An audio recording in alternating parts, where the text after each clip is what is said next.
Благодаря, госпожо председател. Аз гласувах за тази резолюция, защото подкрепям всички мерки, които защитават пчелите и всички останали опрашители. Много се говори последните дни за продоволствената сигурност в Европа. Не знам дали разбирате, че без пчели няма да има храна. Независимо какви пестициди хвърляте и в какви количества върху реколтата, храна няма да има. Опрашителите и по-специално пчелите трябва да бъдат защитени на всяка цена. Не смятам, че сегашните мерки са достатъчни. Кой ни гарантира, че новите пестициди, наречени биопестициди, не вредят върху пчелите и опрашителите? Това трябва да бъде основен критерий. Също толкова важен, колкото ефекта върху хората, защото се правят такива проби.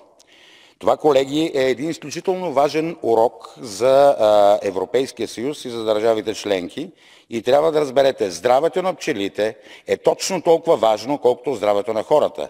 И трябва да спрат контрабандните канали във Франция, Германия, Холандия и Австрия на пестициди, които са абсолютно забранени, а тези канали съществуват, както и нелегалните мигрантски канали, защото там са централите. Благодаря ви.